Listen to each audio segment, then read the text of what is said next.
Today is Wednesday, Parashat Va'era. We're learning from Chok L'Israel, the Ketubim for today. It's from the book of Mishlei, chapter 13. Yesh mitasher ve'en kol, mitroshesh ve'hon rav. So he says here, there's a person who pretends to be rich, but actually has nothing. It's all pretending.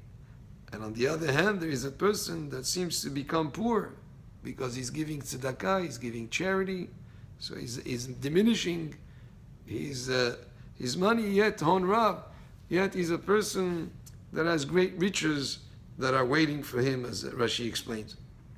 The next pasuk, kofer nefesh ish oshro verash lo shama ge'ara. Says here, the ransom of a man's soul is his wealth. When he gives tzedakah, when he gives charity, that protects him. However, but only if the poor hears no threat. In other words, is when you give the charity, you give with a good attitude, with a smile, not with a sour face or with words that are hurtful to the person who receives the charity. Or tzaddikim yismach v'ner reshaim yid'ach. The light of the righteous rejoices, and the candle of the wicked shall be extinguished. Sometimes the wicked think that they have it good because they are short-term, they seem to be winning, but eventually that light will be extinguished. That benefit that they seem to have would be just something that is not long-term. On the other hand, the righteous person, their light, Ismach, will rejoice that it's a long-term, it's the benefit that will continue and will bring fruits in the future.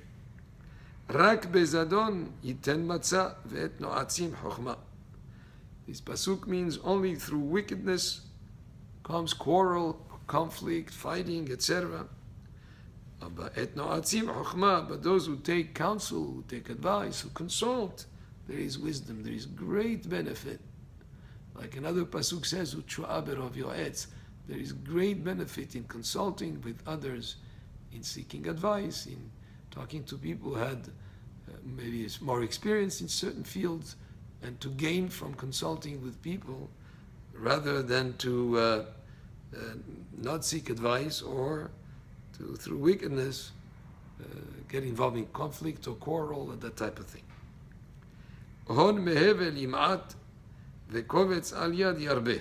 The pasuk means wealth acquired by vanity eventually will be diminished, but the one who gathers through labor, through effort, through being active and producing and being productive shall increase.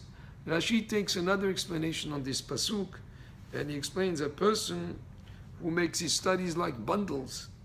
In other words, who studies a lot of material without review, such a person will not be able to retain what he's learning. But a person who invests in reviewing and does a little bit at a time and make sure that every part that he learns well, even though if he's moving slowly through the material, such a person will retain it. Tochelet memushacha machala lev ve'etz chayim ta'ava ba'a. So it says here, hope, tochelet is like hope.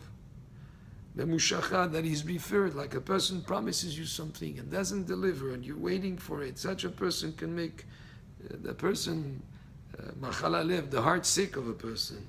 In other words, when a person promises you something and does not fulfill it, it brings heartache to the person who was promised that he would get that which was promised to him.